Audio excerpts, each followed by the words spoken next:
अस्सलामुअलैकुम प्यारे दोस्तों। आज हम आपको एक ऐसे शानदार अरब मुल्क की सैर करवाएंगे जिसे मिडिल ईस्ट का नॉर्वे भी कहा जाता है। एक ऐसा मुल्क जहां शद्दाद ने अपनी जन्नत बनाई थी और एक ऐसा मुल्क कि जहां अपने वक्त के दुनिया के सबसे खतरनाक किले मौजूद हैं। जी हां, आज हम आपको सैर करवाएंगे ओमान की। आज की वीडियो बहुत ही शानदार होने वाली है, तो वीडियो को एंड तक लाजमी देखिए। तो चलिए बगैर ताखीर के अपनी शानदार वीडियो को शुरू करते हैं। लेकिन इससे पहले वीडियो को लाइक, शेयर और चैनल को सब्सक्राइब जरूर कर लें। इस मुल्क का ऑफिशियल नाम सल्तनत ओमान है। इसकी कुल आबादी तकरीबन 54 लाख है और आबादी के हिसाब से ये दुनिया में 123 नंबर पर आता है। इस मुल्क के 87% लोग शहरों में रहते हैं और सिर्फ 13% लोग गाँव में रहते हैं। ओमान का कुल रकबा 3,50,001 मुरब्बा किलोमीटर है और ये रकबे के हिसाब से दुनिया का 72वां सबसे बड़ा मुल्क है। दोस्तों, ओमान अरब दुनिया का वो मुल्क है जहां आपको आज भी सैकड़ों साल पुराना असली अरब कल्चर देखने को मिलेगा। इस मुल्क में आपको आज भी बहुत ज़्यादा ऊंची इमारतें नज़र नहीं आएंगी, लेकिन इसके बावजूद इसकी खूबसूरती बेमिसाल है। ओमान को पुरानी तहजीबों की एक खुली किताब भी कहा जाता है। ओमान का सबसे बड़ा शहर मस्कत है और यही इसका दारुल हुकूमत भी है। मुल्क का दूसरा बड़ा शहर सलाला है, जो दुनिया के बहुत कदीम तरीन शहरों में शुमार होता है। सलाला जाकर आप हज़ारों साल पुराना अरब अपनी आंखों से देख सकते हैं। यहाँ बहुत से अंबिया इकराम और सहाबा इकराम की कब्रें भी मौजूद हैं, जिससे इस जगह की तारीखी अहमियत और भी बढ़ जाती है। ओमान के लोग बहुत सादा, शरीफ और मेहमान नवाज होते हैं। यहाँ के लोग आज भी ज़मीन पर बैठकर खाना खाने को पसंद करते हैं। उनका लिबास ओमानी कंदोहा कहलाता है और सर पर साफ़ा बांधते हैं, जो उनकी सकाफ़त का हिस्सा है। ओमान की सकाफ़त की एक ख़ास निशानी खंजर भी है, जो अक्सर ओमानी अपने साथ रखते हैं। ये खंजर उमूमन चांदी से बना हुआ होता है।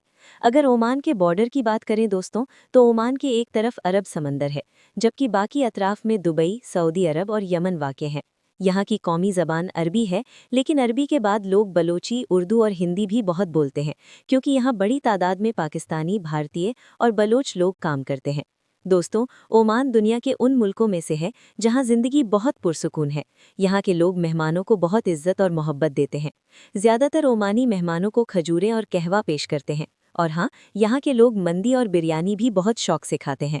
ओमान में इस्तेमाल होने वाली करेंसी ओमानी रियाल है, जो दुनिया की तीसरी सबसे मजबूत करेंसी मानी जाती है।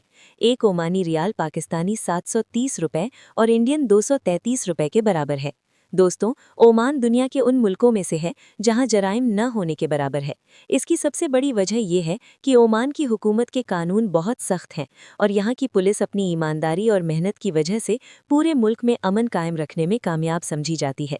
ओमान के लोग भी अपनी पुलिस पर पूरा भरोसा करते हैं, इसीलिए यहाँ दिन हो या रात खवातीन भी बगैर किसी डर के आज़ादाना घूम फिर सकती हैं। ओमान का सबसे बड़ा शहर मस्कत है, जिसकी आबादी तकरीबन 16 लाख है, यानी पूरी आबादी का तकरीबन 30% लोग इसी शहर में रहते हैं। ये शहर मुल्क का माशी, तिजारती और कारोबारी मरकज़ भी है। यहाँ आपको सबसे ज़्यादा पाकिस्तानी और इंडियन लोग नजर आएंगे। दोस्तों, ओमान में तकरीबन 2 लाख पाकिस्तानी रहते हैं, जो नौकरी और कारोबार के लिए यहाँ आए थे और आज वो बहुत पुरसुकून ज़िंदगी गुजार रहे हैं। पाकिस्तानी ज़्यादातर तामीरात, तिजारत और ट्रांसपोर्ट का काम करते हैं। पाकिस्तान और ओमान के दोस्ताना ताल्लुकात बहुत अच्छे हैं। इसी वजह से पाकिस्तानियों को ओमान में एक साजगार और महफूज माहौल मिलता है। इसी तरह यहाँ 7 लाख के करीब इंडियन भी रहते हैं। दोस्तों, ओमान की टोटल जीडीपी $100 बिलियन है और इसकी मईशत का सबसे बड़ा सहारा तेल है। पूरे मुल्क की जीडीपी का तकरीबन 60% हिस्सा तेल से आता है। इसके अलावा टूरिज्म सेक्टर भी ओमान की मईशत में अहम किरदार अदा कर रहा है। ओमान की हुकूमत ने सयाहत को बढ़ाने के लिए बहुत सी जगहों को खूबसूरती से डेवलप किया है। यहाँ के सुल्तान ने पूरे मुल्क की टूरिस्ट प्लेसेस को संवारने पर खास तवज्जो दी है, जिसकी वजह से हर साल तकरीबन 4 लाख सयाह ओमान का रुख करते हैं।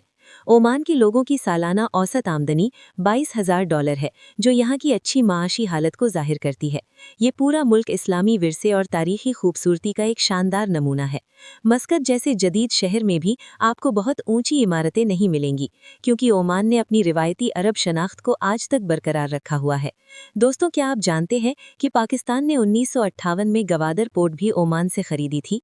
उस वक्त पाकिस्तान ने ओमान को तकरीबन $3 मिलियन अदा किए थे, जो उस वक्त के 12 अरब पाकिस्तानी रुपए के बराबर थे। दोस्तों, ओमान में सूदी निज़ाम तकरीबन ख़त्म के बराबर है। यहाँ बैंक में पैसा रखने पर सूद नहीं दिया जाता। ज़्यादातर बैंक इस्लामिक बैंकिंग सिस्टम पर मुकम्मल अमल करते हैं ताकि लोग शरीयत के मुताबिक माली मामलात कर सकें। दोस्तों, ओमान के कुछ इलाकों में औरतें आज भी चमड़े के मास्क पहनती हैं, खास तौर पर शरिया के इलाके में। ये ओमान की रिवायत और सकाफत का हिस्सा है। और ओमान के घरों की बात करें तो ज़्यादातर घर सफ़ेद या हल्के ब्राउन रंग के हैं, क्योंकि यहाँ डार्क रंग इस्तेमाल करने पर सख्त पाबंदी है। ऐसा करने पर जुर्माना भी हो सकता है। दोस्तों, मस्कत शहर की सबसे मशहूर और खूबसूरत जगहों में से एक है सुल्तान काबूस मस्जिद। ये ओमान की सबसे बड़ी मस्जिद है और पूरी दुनिया में अपनी खूबसूरती की वजह से मशहूर है। इस मस्जिद के अंदर दुनिया का दूसरा सबसे बड़ा हाथ से बना हुआ कालीन मौजूद है, जो तकरीबन 60,000 मुरब्बा फीट पर फैला हुआ है। इसके अलावा इस मस्जिद में एक बहुत बड़ा फानूस भी लगा हुआ है, जिसे देखकर इंसान हैरान रह जाता है। दुनिया भर से टूरिस्ट इस मस्जिद को देखने आते हैं, इसीलिए अगर आप कभी ओमान जाएं तो इस मस्जिद का विजिट ज़रूर करें। अंदर से ये मस्जिद वाकई दिल को सुकून दे देती है। मस्कत में दूसरे अरब मुल्कों की तरह एक कदीम बाजार भी है, जिसे सूक मथरा कहा जाता है। यहाँ जाकर आप ओमान की असली सकाफत, खुशबुएं, हाथ से बने हुए कपड़े, खंजर, बखूर और बहुत सी अरबी चीज़ें करीब से देख और ख़रीद सकते हैं। अगर आप एडवेंचर के शौकीन हैं तो मस्कत में आप पैरा मोटरिंग भी कर सकते हैं। इसकी कीमत तकरीबन 30 ओमानी रियाल होती है। ऊपर आसमान से जब आप समंदर और पहाड़ों का नज़ारा देखेंगे तो ये आपके लिए एक यादगार तजुर्बा बन जाएगा। दोस्तों, मस्कत से तकरीबन 130 किलोमीटर दूर एक कुदरती मकाम है जिसे सिंक होल कहा जाता है। यहाँ साफ शफाफ पानी में लोग नहाने आते हैं। ये जगह टूरिस्टों में बहुत मशहूर है। ओमान की एक ख़ास बात यह है कि इसे मिडिल ईस्ट का नॉर्वे भी कहा जाता है, क्योंकि बाकी अरब मुल्कों के मुकाबले में ओमान में कुदरती खूबसूरती बहुत ज़्यादा है। यहाँ समंदर भी है, पहाड़ भी हैं और वादियाँ भी। इन खूबसूरत मनाजिर को देखने का असल लुत्फ बोट राइड से आता है। ये बोट राइड तकरीबन $50 की मिलती है, जिसमें पूरा दिन समंदर में गुजारने के साथ खाना भी शामिल है। ये जगह खस्ब के नाम से मशहूर है, जो मस्कत से तकरीबन 500 किलोमीटर के फासले पर है। ये इलाका दुबई के रासुल खैमा के बहुत करीब भी वाक़ है। यहाँ से मस्कत जाने के लिए या तो बोट लेनी पड़ती है या फिर दुबई के रास्ते सफ़र करना पड़ता है। मस्कत शहर बहुत साफ सुथरा और मुनज़्ज़म है। मस्कत की कारनेश से समंदर का नज़ारा वाकई दिल को खुश कर देता है। एक और ख़ास बात यह है कि ओमान इन चंद अरब मुल्कों में से है जहां लोकल ओमानी भी काम करते हुए नजर आएंगे, ख़ास तौर पर टैक्सी ड्राइविंग में। बाकी अरब ममालिक में टैक्सी ज़्यादातर पाकिस्तानी, इंडियन या बांग्लादेशी चलाते हैं, लेकिन मस्कत में टैक्सी आपको ज़्यादातर ओमानी चलाते हुए मिलेंगे। कुछ लोगों का ये भी कहना है कि ये टैक्सी ड्राइवर मुल्क के लिए इंटेलिजेंस का काम भी करते हैं, ताकि अमन अमान बरकरार रहे। यहाँ के अरब लोग मेहनती हैं और अपनी मेहनत से कमाई पर यकीन रखते हैं। मस्कत में एक ट्रेडिशनल रोज़ना रेस्टोरेंट भी मौजूद है, जो पुराने अरब की याद ताज़ा कर देता है। यहाँ बैठकर खाना खाते वक्त इंसान को लगता है जैसे वो सदियों पुराने अरब में आ गया हो। इसी के पास ही सुल्तान का पैलेस वाक़ है, जिसकी इमारत का आर्किटेक्चर बहुत ही खूबसूरत है। ये वही इलाका है जहाँ से ओमान की तारीख़ का आगाज़ हुआ था। पूरा एरिया खूबसूरती और कदीम अरब कल्चर का नमूना है। दोस्तों, अब हम बात करेंगे ओमान के 2 सबसे मशहूर और मजबूत किलों की, जो अपनी कुदरती खूबसूरती, तारीखी अहमियत और नाकाबिले शिकस्त दिफाई निज़ाम की वजह से दुनिया भर में मशहूर हैं। सबसे पहले है निजवा फोर्ट, जिसे दुनिया के ऐसे किलों में शुमार किया जाता है जिसे दुश्मन कभी भी तोड़ नहीं सका। इसका दिफाई निज़ाम ऐसा था कि दुश्मन को अंदर कदम रखने से पहले ही खौफ आ जाता था। किले के मरकजी गेट पर सिपाही ऊपर से बड़े पत्थर और गर्म तेल या खजूर का शीरा फेंकते, और रास्ते में बहुत से मौत के गड्ढे बनाए गए थे जहां से पत्थर, तीर या गर्म पानी फेंका जाता। किले के अंदर के रास्ते मुकम्मल तौर पर अंधेरे और पेचीदा थे। कुछ सीढ़ियां लकड़ी की थीं जो आसानी से हटाई जा सकती थीं, ताकि दुश्मन सीधा गहरे गड्ढे में गिर जाए। कुल 5 मौत के गड्ढे थे, यानी अगर दुश्मन ऊपर पहुंचना भी चाहे तो भी उसकी मौत यकीनी थी। निजवा फोर्ट 300 साल पहले ओमान का दारुल हुकूमत था और सुल्तान की रिहाइश और हुकूमत का मरकज़ भी था। आज ये एक बड़ी टूरिस्ट अट्रैक्शन है, जहां से आप शहर, खजूरों के बागात और तारीखी मकानात देखकर 2000 साल पीछे अरब की तारीख में महसूस कर सकते हैं। दूसरा किला है अल मिरानी फोर्ट, जो मस्कत के साहिल पर एक ऊंची चट्टान पर वाक़ है और 16वीं सदी में पुर्तगालियों ने बनाया था। इस किले का मकसद मस्कत पोर्ट पर कब्जा करना और तिजारती रास्तों को महफूज बनाना था। अल मिरानी फोर्ट का दिफाई निज़ाम भी लाजवाब था। ये ढलवान वाली चट्टान पर बनाया गया था, जिस पर घोड़े या तोपें ऊपर पहुंचना तकरीबन नामुमकिन था। यहाँ से पूरे शहर, समंदर और पहाड़ हर सिमत वाज़ेह दिखाई देते थे, और किले में नस भारी तोपें दुश्मन के जहाज़ों को समंदर में पहुंचने से पहले ही तबाह कर देती। यही वजह है कि अल मिरानी फोर्ट को दुनिया के सबसे खतरनाक और मजबूत किलों में शुमार किया जाता है।